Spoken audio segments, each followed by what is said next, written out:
में सबसे उत्तम जो है वो सुख हमको है।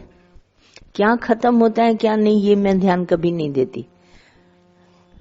अपने आप को तुम बिल्कुल परफेक्ट मानने लगोगे, जैसे खालीपन तुम्हारा चला जाएगा। अगर आप निरीक्षा हो जाएंगे तो आप में जो हालोनेस है ना, मुझे ये चाहिए, बाहर से ये लाएं, बाहर से वो लाएं, वो आपके अंदर खत्म हो जाएगी। आप अपने को भरपूर जानेंगे। तभी तो संत साधु जब निरीक्षा होते थे ये सब, तभी अंदर में भरपूरता थी, उनको सब देखते रहते थे, वो कभी अपनी हालोनेस में नहीं आते थे। जब हमारे अंदर कमी होती है, महसूस होती है कमी, तो हम बाहर से डिजायर करते हैं। और जब हम अपने आप को भरपूर, जैसे भगवान का है ध्यान, तो जब इसमें आनंद आने लगता है तो धीरे धीरे करके आपको संसार की बातों से एकदम आप हट जाएंगे। सिर्फ ध्यान देंगे कि मुझे क्या मिला है, क्या नहीं मिला है, इसके ऊपर ध्यान न दो। दादा की ये जो बात है, आधा ग्लास पानी का भरा हुआ, ये सारी दुनिया ने बोली है, पर जो दादा के पॉइंट ऑफ व्यू से आप आधा ग्लास भरा हुआ पानी का देखो, बिल्कुल आधा भरा हुआ देखो कि ये भरा हुआ है, तो आपको भरपूरता महसूस होगी। और उसी जगह तुम बोलो आधा खाली है, तो तुम्हारे में हालोनेस आएगी। तो तुम्हारे पास जो कुछ है वो भरा हुआ है। तो जब हम ये ज्ञान सुनते हैं, गुरु का मिलाप करते हैं, तो हमको लगता है कि मिल गया जो था कि मिलना। आखिरी स्टेज थी ये ज्ञान, गुरु का मिलना, ये लास्ट स्टेज है हमारी। तो हम सबको मिल गया, आप लास्ट पॉइंट पर आए हैं, तो इसका मतलब इसके बाद मुक्ति है। इसके बाद से आप वापस दुनिया में नहीं जाएंगे। ये आपको अंदर में आधे ग्लास भरे हुए पर पूरा विश्वास होना चाहिए, कॉन्फिडेंट बिल्कुल। जो मुझे, मैं यहां पर पहुंचा क्यों हूं, इसीलिए क्योंकि मुझे यहां से मोक्ष पद मिलेगा। और वो भी ये जो हमारा ब्रह्म ज्ञान, अगर ये मिला तो आपको ये गारंटी होनी चाहिए कि आधा ग्लास भरा हुआ पानी का मैं मुक्त हूं। और कभी इसमें न देखना जैसे जगत लोग होते हैं ब्रह्मज्ञानी, फिर ऐसा क्वालिटी वाला, फिर ऐसा स्वभाव, ऐसा ये, ऐसी कोई बात नहीं है। आपका विश्वास कि परमात्मा सर्वत्र सर्वज्ञ सर्वथा है, ये जो 3 पॉइंट शास्त्रों में बोली गई हैं, कभी इनके ऊपर ध्यान दीजिए कि वो जो परमात्मा व्यापक तत्व है वो सदा ही है और सब जगह है और सब जानने वाला है। ज्ञ माना ज्ञान उसके पास सारा है। ये 3 बातें परमात्मा में, आत्मा में, ब्रह्म में है, न कि मेरे इस चोले में। चोले से मेरा ब्रह्म का कोई वास्ता नहीं है, वो तो मैंने कर्मों के हिसाब से थोड़े वक्त के लिए लिया है। जैसे मुझे कुछ लिखना होगा तो मैं कलम उठा के लिखूंगा, पर अगर मुझे कुछ लिखना नहीं है तो कलम मेरी जेब में है, पर मुझे लिखना नहीं है। जब मुझे लिखना होगा तो मैं उठाऊंगा और लिखूंगा और कलम को वापस फिर अपने जेब में लगा दूंगा। तो ये 3 चीजें ब्रह्म सत्ता पूर्ण में है, सर्वत्र है, सर्वज्ञ है और सर्वथा है। तो इनको तीनों को ये भरपूर, जैसे जैसे आपको ये ज्ञान मिला, लास्ट स्टेज वाला ये ज्ञान है, आपको मिल गया और आप इसको अंदर में भरपूरता से आधे ग्लास पर आपको पूरा कॉन्फिडेंट है कि मैं भरपूर हूं।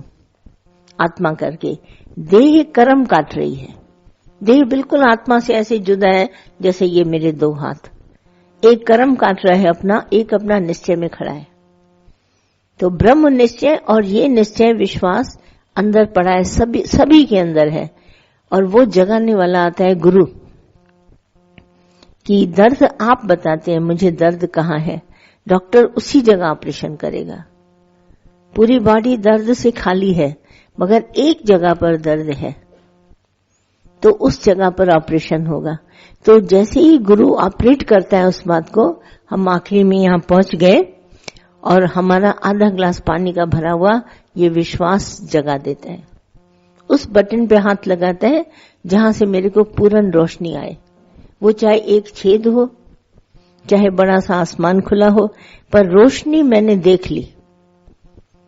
अब मुझे अंदर में पूरा विश्वास है कि रोशनी है, जैसे मैंने परमात्मा का सारा प्रभाव सारे विश्व में है, सबके पीछे देख रहे हैं भगवान है, तो उसको देख लिया, देखा यहां भी भगवान, देखा वहां भी भगवान, देखो ये भी भगवान ने किया, देखो ये भी अंदर विश्वास जगता रहता है, तो उस पर हम पूरा विश्वास लेके चलते हैं। बाकी हम कभी अपने मन को नीचे करें या ऊपर करें या कोई ऐसी बात करें, कोई जरूरत नहीं। और साथ संगत में ये विश्वास सदैव जगता रहता है। बैठे रहते हैं तो ये विश्वास गुरु बोलता रहता है, तो हम इस बात को मानते रहते हैं और मन विश्वास में लगा है। जगत की तरफ जाते हैं तो थोड़ा थोड़ा डिम होने लगता है, अगर फिर भी हमको वहां सावधानी है तो वहां भी ये विश्वास जगा रहता है। तो इस तरह से भरपूरता, जब हम निरीक्षा का आपको ज्ञान सुनाते, इच्छा माना मनुष्य, तभी तो दादा ने मैन माइनस डिजायर बोला, मनुष्य के ही अंदर माइनस करके डिजायर बोला कि आप अगर अपने से इच्छा निकाल दें तो इक्वल टू गॉड कर दिया, भगवान के करीब। मैं भगवान वो हूं, क्योंकि चोले में है कर्म, चोले में है इच्छाएं, पर मेरे में नहीं है। मैं इसका दृष्टा हूं।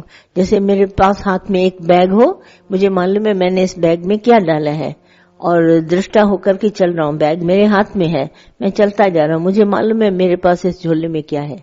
तो ये जो मेरा झोला है शरीर रूपी, मैं इसमें कर्म लाया हूं, और जब तक कर्म कटेंगे नहीं तब तक ये बैग जाएगा नहीं।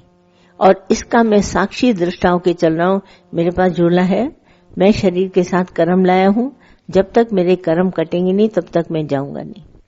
3 किस्म के कर्म है इसके पास, प्रारब्ध कर्म है, क्रियमान कर्म है, संचित कर्म है। झोला खाली होने पर ही हमारा शरीर जाएगा। और मैं गर्भ स्थान से इसका दृष्टा हूं।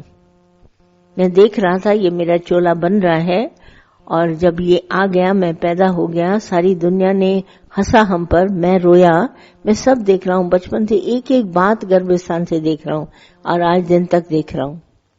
कर्म करते भी जा रहे हैं, बनते भी जा रहे हैं, कुछ झोले से सामान बाहर निकल रहा है, कुछ अंदर आ रहा है, पर मैं चलता जा रहा हूं। मैं साक्षी हूं, मैं दृष्टा हूं। और इसी को अगर लेकर, इसी झोले के द्वारा हमको परमात्मा भी मिलना है, तो हम टर्न लेते हैं भगवान की तरफ आने के लिए। क्योंकि मनुष्य चोला मिला तो भगवान के लिए था, पर हम लोगों ने दुनिया को समझा नहीं इतना अच्छी तरह, न भगवान को जाना, न कोई ऐसा गुरु मिला। उसके बाद अब हम समझ गए कि हमको ये चोला मिला है प्रभु पाने के लिए, तो हम भगवान की तरफ लग गए, साथ संगत में लग गए। अब कर्म एक तरफ कट रहे हैं और दूसरी तरफ हमारे पास ये है भगवान का ज्ञान।